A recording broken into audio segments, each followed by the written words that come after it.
안녕하세요. 이번 저널 발표를 맡은 석사과정 안우석입니다. 제가 발표할 논문은 Automated Recognition of Major Depressive Disorder from Cardiovascular and Respiratory Physiological Signals로 최근 정신질환과 PPG, RSP, 즉 호흡 데이터 사이의 관계성 및 두 데이터 간의 어떤 상관성과 관련하여 주제로 연구를 진행하고 있어서 해당 연구를 소개하게 되었습니다. 해당 논문은 2022년 Frontiers in Psychiatry에 기재된 논문으로 임팩트 팩터는 3.2이고 사이키아트리 부문에서 Q2에 랭크된 논문입니다.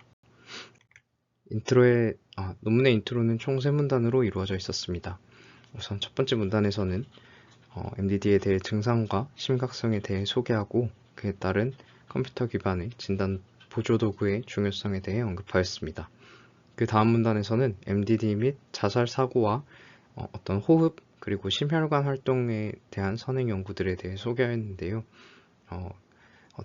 이런 선행 연구들을 보았을 때 결론적으로 해당 논문단에서는 MDD 및 자살 사고는 자율신경계 활동에서의 변화와 연관이 있다고 언급하였습니다. 마지막 문단에서는 본 연구의 가설과 함께 목표를 언급하였습니다. 우선 가설로는 ECG, PPG, RSP의 멀티모달 데이터를 활용하면 MDD와 자살 사고 여부를 자동으로 분류할 수 있다는 가설을 세우고 실험적으로 ECG 단일 지표에 비해 상기된 멀티모달 데이터를 활용한 경우가 더 높은 성능을 보인 것으로 확인하였다고 합니다. 이를 통해 최종적으로는 웨어러블 MDD 진단 보조 도구를 개발하고자 한다고 하였습니다. 실험에는 총 88명의 피험자가 참여하였습니다. 이 중 정상인 대중은 45명으로 여기 보이시는 나이와 성비 및 나이로 이루어져 있었습니다. MDD 환자는 43명으로 18명의 자살 사고 경험이 있는 MDD, 즉 MDD-SI 플러스 18명과 자살 사고 경험이 없는 MDD 25명인 MDD-SI 마이너스 이렇게 두 그룹으로 이루어져 있었습니다. 또한 모든 MDD 환자의 경우 미니 5판을 활용하여 진단된 환자들이었고 햄디를 활용하여 우울 증상을 평가하였습니다. 모든 피험자는 여기 아래 보이시는 다음의 기준을 만족한 피험자들만을 선별하여 진행하였습니다. 해당 기준으로는 우선 아라비아 숫자나 영어를 읽고 말하는 데 지장이 없고 인지 기능에 심각한 장애가 없으며 기타 주요 정신질환을 앓고 있지 않으면서 허혈성 심장질환, 당뇨 및 염증성 질환 경력이 2년 이내인 피험자의 경우는 배제하고 분석을 진행하였다고 합니다. 또한 데이터는 5에서 10분 사이의 레스팅 스테이트를 활용하였고 이때 ECG, 호흡, RSP 데이터, 그리고 손가락에서 잰 PPG 신호를 측정하였다고 합니다. 다만 여기 보이시는 ECG 신호의 경우는 리드원 방식으로 측정을 했다거나 그리고 RSP 데이터 같은 경우는 명체 쪽에 벨트를 둘러서 쟀다는 등의 어떤 구체적인 내용은 언급되지 않았습니다. 전처리 과정은 다음의 과정을 거쳤는데요. 모든 몰달리티 데이터는 50Hz의 노치 필터링을 거친 후 0.5에서 45Hz 밴드패스 필터링을 적용하였고 이때의 샘플링 레이트는 1kHz였습니다. 이후 각 데이터별로 28,800개의 샘플씩 분할하여 한 피험자당 28만 8,000개의 샘플을 각 모달리티별로 생성하여 최종적으로 3바이 28만 8천 샘플을 취득하였습니다. 다음은 연구에서 사용한 웨이블릿 분해 기반의 11개의 비선형적 특징에 대해 설명드리겠습니다. 첫 번째는 Approximate Entropy입니다.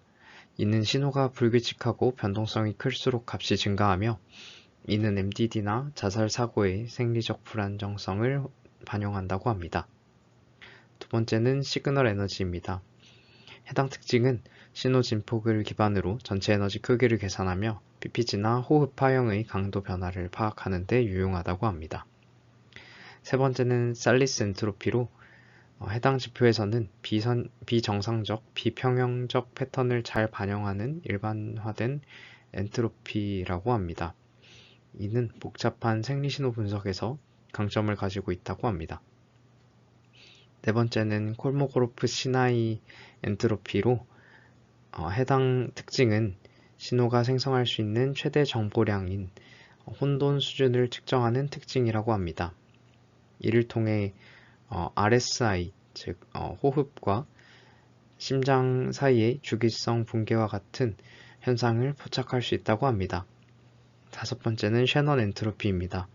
이는 신호의 불확실성과 난잡도를 측정하는 기본적인 엔트로피 지표라고 합니다. 여섯 번째는 레니 엔트로피입니다. 이는 셔넌 엔트로피의 확장된 특징으로도 볼 수 있는 지표이며 확률 분포의 다양성을 나타내고 잡음이 섞인 생체 신호에서도 안정적인 분포 특징을 제공한다고 합니다. 일곱 번째는 웨이블릿 엔트로피입니다. 해당 특징은 주파수 때의 에너지 분포가 얼마나 균일한지를 나타내며 생리신호 내의 주파수 특성의 변화나 혼란도를 잘 반영한다고 합니다. 다음은 시그널 액티비티입니다. 이는 고주파 성분 기반의 활성도 지표로 심박과 호흡에서의 자율신경계 변화를 반영하는 데 활용된다고 합니다. 다음은 호르츠 모빌리티와 컴플렉시티입니다. 해당 특징은 신호의 형태적 변화량과 복잡도를 평가하는 지표이며 이는 생리신호의 비정상적 변화를 감지하는 데 민감하다고 합니다. 이후 바이스펙트럼, 즉 고차 스펙트럼 분석 기법을 활용하였는데 이는 단순 FFT로는 볼 수 없는 위상 결합 정보나 비선형 상호작용을 파악할 수 있는 분석이라고 합니다. 끝으로 큐뮬런트 분석 또한 진행하였는데 이는 확률 분포의 고차 통계 특성을 나타내는 방식이라고 하며 신호의 비대칭성이나 어떤 분포 특성을 반영하는 데 유용하다고 합니다. 최종적으로는 3개의 모달리티별로 12개의 DWT 코에피션트에서 각각 11종류의 특징들을 추출하여 총 396개의 특징을 추출하였다고 합니다. 다음은 이렇게 추출한 특징들을 선택하고 제거하는 과정에 대한 설명입니다. 해당 과정은 총 3단계로 이루어졌는데요. 1단계에서는 아노바 분석으로 p-value가 0.05가 넘는 특징들은 모두 제거하였습니다. 이를 통해 총 309개의 특징들을 남겼습니다. 2단계에서는 MFA라는 방식을 활용하여 특징의 차원을 줄였다고 하는데요. 해당 방식은 저희가 주로 사용하는 PCA나 LDA의 특징을 모두 가진 방식이라고 하는데 먼저 PCA처럼 전체 구조를 보존하고 이 같은 클래스 내의 특징들을 가깝게 모으면서 LDA 방식처럼 서로 다른 클래스 간의 거리를 최대한으로 넓히는 방식이라고 합니다. 끝으로 3단계에서는 이렇게 다시 재구성된 피처맵에 대해 다시 아노바를 적용하여 p-value가 0.05가 넘는 경우는 모두 제거하였다고 합니다. 따라서 이런 3가지 방식을 통해 최종적으로 9개의 특징을 남겼다고 합니다. 아래 보이시는 이 표에서는 최종적으로 남은 9개의 특징의 이 p-value를 확인할 수 있는데요. 여기서 MFA에 의해 좌표축이 변환되었기 때문에 이게 앞서 추출된 특징 중 어떤 특징을 의미하는지는 알 수 없어서 이런 식으로 1위부터 9위까지 그냥 순위만 나타냈다고 합니다. 또한 분류에는 SVM, RBF와 KNN 머신러닝 분류기를 활용하여 분류를 진행하였습니다.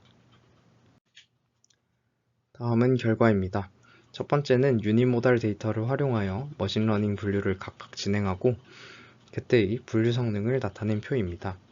이때 최종 선별한 특징 중에서 해당 모달리티에 속하는 특징들을 활용하였을 때 분류 성능을 각각 추출하고 해당 표에는 가장 좋은 성능이 나타난 경우만을 표로 작성하였다고 합니다.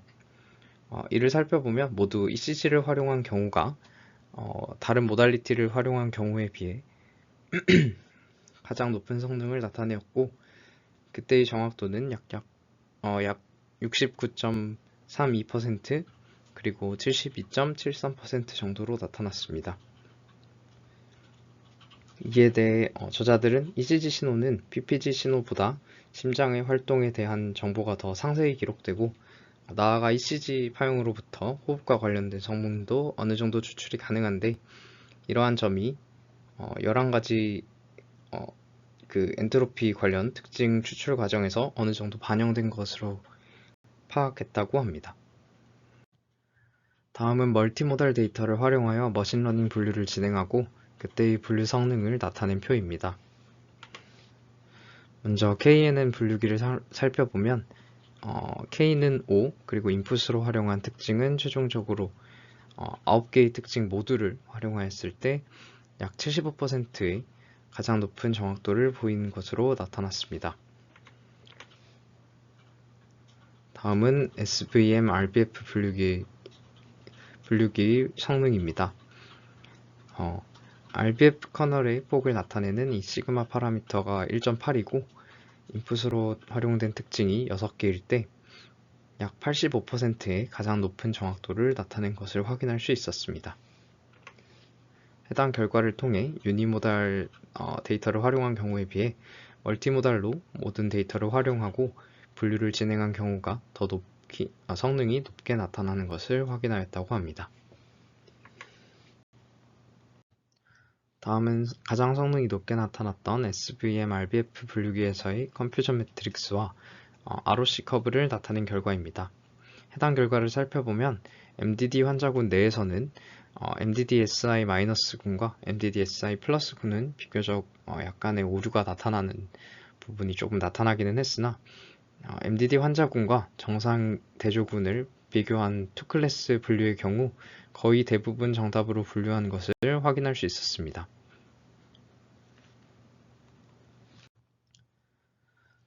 다음은 ECG에 대한 바이스펙트럼 결과로 이 바이스펙트럼 결과는 두 개의 주파수 성분이 서로 상호작용하여 새로운 주파수 성분을 만들어내는 현상을 분석하는 경우라고 합니다.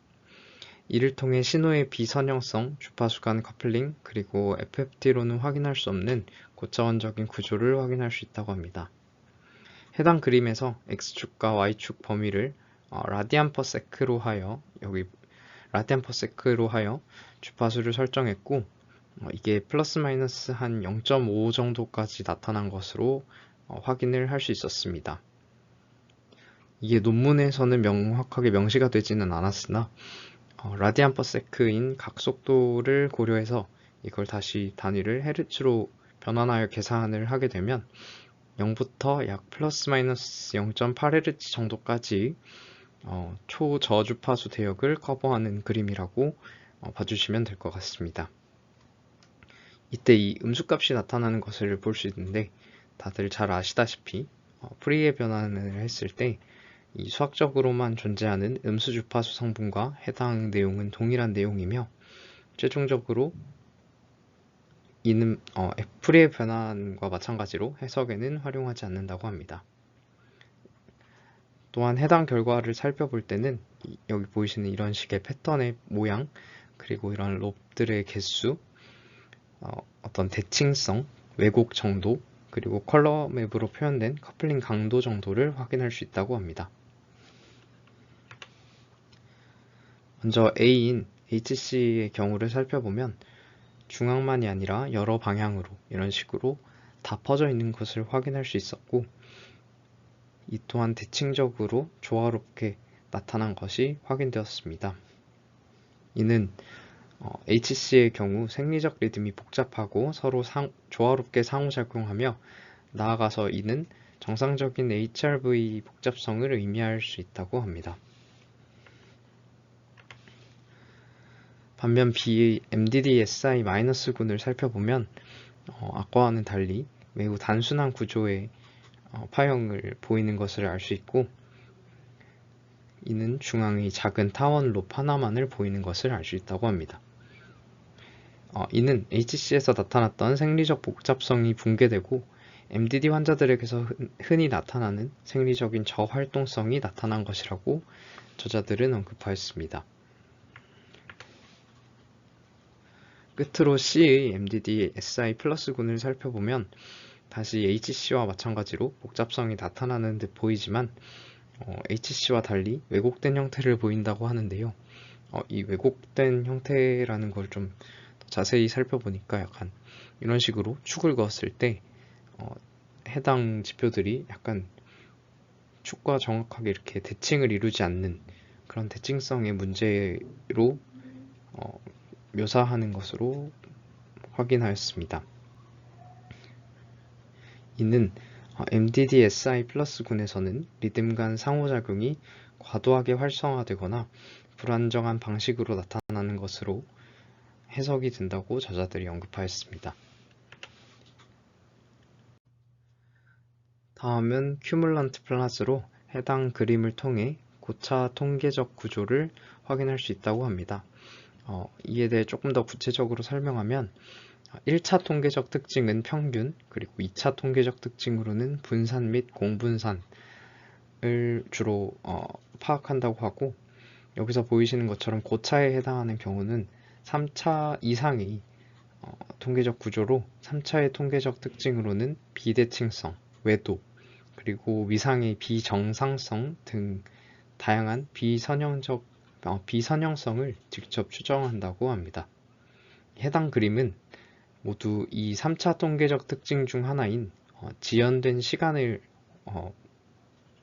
활용한 것인데, 예를 들어 이 X축에 있는 타우1 그리고 Y축에 있는 타우2 좌표가 8,-8이라는 포인트라고 했을 때 특정 시점 t의 어떤 ECG 샘플에 대해 X축의 타우1에 해당하는 8샘플 뒤의 ECG 값과 Y축의 타우2에 해당하는 8샘플 앞의 ECG 값 사이의 지연된 신호 사이의 고차적인 상호작용을 이렇게 컬러맵으로 나타낸 것이라고 합니다.